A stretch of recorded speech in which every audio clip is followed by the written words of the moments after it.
जय हिंद दोस्तों, आज भी कुछ बड़ी और ब्रेकिंग अपडेट के साथ वीडियो की शुरुआत करते हैं। आप इस वीडियो को किस जिले किस राज्य से देख रहे हैं ये बताना न भूले। चलिए दोस्तों, पहला अपडेट देखिए। उत्तर प्रदेश सरकार ने ये प्रस्ताव भेजा है कि बूथ लेवल अधिकारी BLO को अब पहले 500 रुपए के बजाय 1000 रुपए हॉनरियम दिया जाए। इसका मकसद SIR फॉर्म वेरिफिकेशन की प्रक्रिया में सहभागिता और जवाबदेही बढ़ाना है। जब ये प्रस्ताव लागू हो जाएगा तो BLO की आर्थिक मदद होगी और उनकी मेहनत का सही मूल्यांकन होगा। इससे मतदाता सूची की सत्य प्रक्रिया में सुधार की उम्मीद है, जिससे निर्वाचन प्रक्रिया और पारदर्शी बनेगी। सरकार ने संबंधित विभागों से शीघ्र निर्णय लेने को कहा है ताकि जल्द बदलाव देखने को मिल सके। चलिए अगला अपडेट देखिए। बरेली में PM कुसुम योजना के तहत सोलर पंप लगाने की व्यवस्था शुरू हो रही है। कई किसानों ने आवेदन जमा किया है जिनके खेतों में इससे बिजली व सिंचाई दोनों की समस्या हल हो जाएगी। ये पहल उन किसानों के लिए राहत है जो बिजली कमी या नहर पानी की असुविधा के कारण पहले प्रभावित थे। पंप लगाने व कनेक्शन के बाद किसान सोलर ऊर्जा से खेतों में पानी दे सकेंगे और उत्पादन में सुधार होगा। सरकार का कहना है कि यह कदम स्वच्छ ऊर्जा व ग्रामीण विकास दोनों को ध्यान में रखते हुए उठाया गया है। चलिए दोस्तों, अगला अपडेट देखिए। नोएडा एयरपोर्ट का निरीक्षण करते हुए मुख्यमंत्री योगी आदित्यनाथ ने बताया है कि एयरपोर्ट में आने वाले यात्रियों की संख्या जल्द 12 मिलियन 1 करोड़ 20 लाख हर साल तक पहुंचने की उम्मीद है। यदि ऐसा हुआ तो ये सिर्फ यूपी ही नहीं बल्कि पूरे उत्तर भारत के लिए ट्रैवल हब बन जाएगा। एयरपोर्ट प्रशासन को यात्री सुविधा, पार्किंग, लॉजिस्टिक व सुरक्षा इंफ्रास्ट्रक्चर बढ़ाने के निर्देश दिए गए हैं। सरकार चाहती है कि हवाई सेवा व कनेक्टिविटी के कारण निवेश व पर्यटन को भी बढ़ावा मिले। चलिए एक और अपडेट देखिए। मुख्यमंत्री योगी आदित्यनाथ एक दिन के दौरे पर गाजियाबाद, दिल्ली और गौतम बुद्ध नगर जाएंगे। इस दौरे में कई समीक्षा बैठकें और विकास योजनाओं की समीक्षा शामिल है। प्रशासनिक मशीनरी को पहले से सक्रिय कर दिया गया है ताकि कार्यक्रम सुचारू रूप से हो सके और जनता को परेशानी न हो। सिक्योरिटी, ट्रैफिक और जन नियंत्रण की पूरी व्यवस्था पहले से तैयार है। दौरे का उद्देश्य विकास कार्यों की समीक्षा व नई परियोजनाओं की मंजूरी लेना बताया गया है। चलिए दोस्तों, अगला अपडेट देखिए। उत्तर प्रदेश सरकार ने भ्रष्टाचार व लापरवाही के मामलों में सख्ती दिखाते हुए लखनऊ के एक अतिरिक्त आयुक्त समेत 3 अधिकारियों को निलंबित कर दिया है। ये कार्रवाई उन खामियों के खिलाफ है जो उनके विभागों में पाई गई थी और सरकार ने कहा है कि जवाबदेही अब पहले से ज्यादा होगी। निलंबन से स्पष्ट संदेश गया है कि किसी भी स्तर पर भ्रष्टाचार बर्दाश्त नहीं किया जाएगा। आगे की जांच जारी है और दोषी पाए जाने वाले अधिकारियों पर कड़ी कार्रवाई होगी। चलिए और एक अपडेट देखिए। आज सोने की कीमतों में गिरावट आई है जबकि चांदी के दामों में तेजी देखने को मिली। निवेशकों और ज्वेलर्स दोनों के लिए ये बाजार में चिंता और उम्मीद का समय है। विश्लेषकों का कहना है कि यह बदलाव अंतर्राष्ट्रीय बाजार की स्थिति और डॉलर की कीमतों में उतार चढ़ाव का असर है। सोने में गिरावट उन लोगों के लिए अच्छा हो सकता है जो लंबे समय से ज्वेलरी खरीदने की सोच रहे थे। चांदी की तेजी से निवेश व गिफ्ट ऑफर की मांग बढ़ सकती है। चलिए दोस्तों, अगला अपडेट देखिए। उत्तर प्रदेश में सर्दी ने जोर पकड़ लिया है।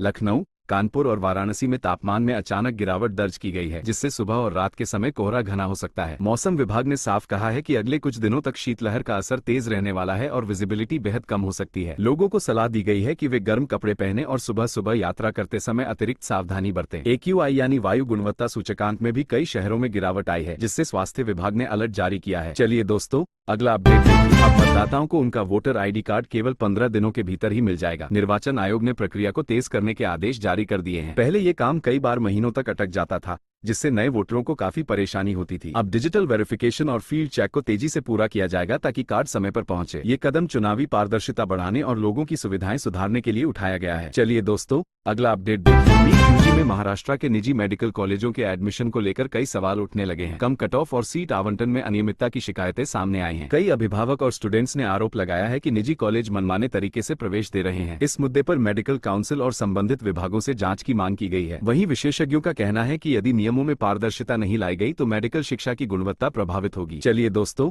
अगला अपडेट देखिए। UPPCL यानी उत्तर प्रदेश पावर कॉर्पोरेशन ने कहा है कि कंपनी भारी नुकसान में चल रही है और अगर यह घाटा कम होता तो राज्य में बिजली दरें और घटाई जा सकती थी। नुकसान का बड़ा कारण लाइन लॉस और लंबित भुगतान बताया जा रहा है। कंपनी ने इससे निपटने के लिए स्मार्ट मीटर और वसूली सुधार पर जोर देने का फैसला किया है। सरकार ने भी निर्देश दिया है कि उपभोक्ताओं को राहत देते हुए व्यवस्था को संतुलित रखा जाए। चलिए दोस्तों, अगला अपडेट देखिए। प्रयागराज में होने वाले माघ मेले के दौरान श्रद्धालुओं की सुविधा के लिए वंदे भारत एक्सप्रेस की विशेष सेवाएं शुरू होंगी। रेलवे का कहना है कि मेले के दिनों में यात्रियों की संख्या कई गुना बढ़ जाती है। ऐसे में अतिरिक्त सुविधाएं जरूरी हैं। नई व्यवस्था के बाद यात्रियों को तेज सफर और बेहतर आराम मिलेगा। मेला प्रशासन ने भी रेलवे के इस कदम का स्वागत किया है। चलिए दोस्तों, एक और अपडेट देखिए। योगी सरकार ने पीलीभीत, बरेली, बदायूं और शाहजहांपुर जिलों में अभियान चलाने का निर्देश दिया है ताकि अवैध रूप से रह रहे बांग्लादेशी और रोहिंग्या नागरिकों का पता लगाया जा सके। प्रशासन को कहा गया है कि सत्यापन पूरी तरह से दस्तावेज आधारित हो और कानून के अनुसार कार्यवाही हो। इस अभियान का उद्देश्य प्रदेश की सुरक्षा और जनसंख्या संतुलन को सुरक्षित रखना बताया गया है। जिलों के पुलिस और खुफिया विभाग को संयुक्त कार्रवाई के लिए तैयार रहने को कहा गया है। चलिए दोस्तों,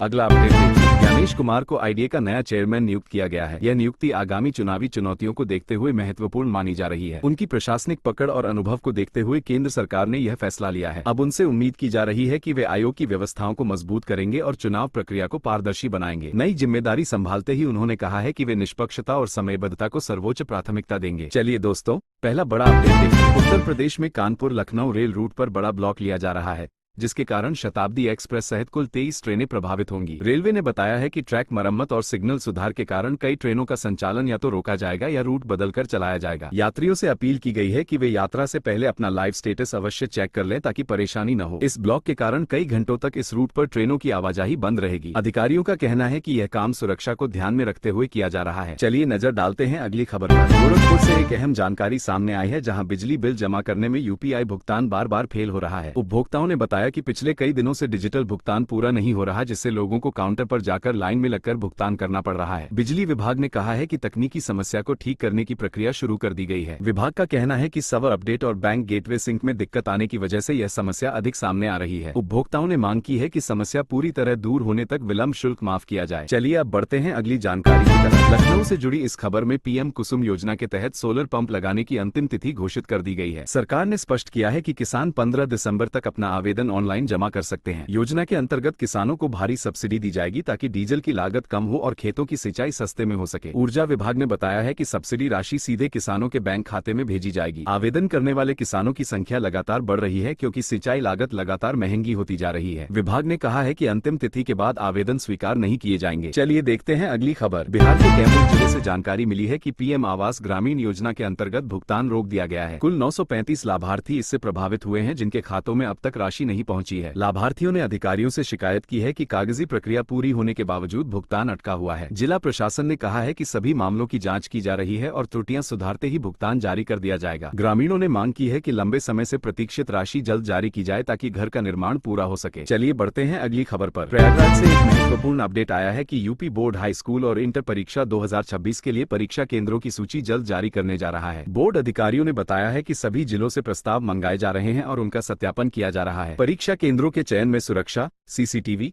बिजली बैकअप और दूरी जैसे सभी मानकों का पालन सुनिश्चित किया जा रहा है। विद्यार्थियों को सलाह है कि वे आधिकारिक वेबसाइट पर लगातार नजर बनाए रखें। बोर्ड का लक्ष्य है कि परीक्षा केंद्रों की सूची समय से पहले जारी हो ताकि कोई भ्रम न रहे। चलिए अब नजर डालते हैं अगली जानकारी। अब एक बड़ी जानकारी कारोबार और डिजिटल भुगतान से जुड़ी सामने आई है। देश में अब ऐसे लोग भी यूपीआई से भुगतान कर सकेंगे जिनका बैंक खाता नहीं है। इसके लिए एक विशेष वॉलेट सुविधा शुरू की जा रही है, जिसमें पैसे डालकर भुगतान आसानी से किया जा सकेगा। इससे उन लोगों को राहत मिलेगी जो बैंकिंग सुविधा से दूर हैं या जिनका खाता कार्यरत नहीं है। विशेषज्ञों का कहना है कि इससे छोटे कारोबारियों, छात्रों और ग्रामीण क्षेत्रों में रहने वाले लोगों को बड़ी सुविधा मिलेगी। भुगतान प्रक्रिया पूरी तरह सुरक्षित होगी और मोबाइल नंबर के जरिए लेन देन संभव होगा। चलिए बढ़ते हैं अगली खबर पर। उत्तर प्रदेश के एक जिले में अब 15,000 राशन कार्ड धारकों के नाम सूची से हटाए जा रहे हैं। प्रशासन ने बताया है कि जांच में पाया गया कि कई लोग अपात्र होकर भी राशन ले रहे थे। इसी वजह से बड़ी संख्या में नाम हटाकर वास्तविक पात्रों को लाभ देने की तैयारी की गई है। जाँच टीमों ने घर घर सर्वे करके ये जानकारी जुटाई है। जिन लोगों के नाम हटेंगे उन्हें नोटिस देकर उचित वजह बताने का मौका भी दिया जाएगा। प्रशासन का कहना है कि यह कार्रवाई पारदर्शिता बढ़ाने के उद्देश्य से की जा रही है। चलिए दोस्तों, अगली अपडेट के साथ फिर मिलते हैं।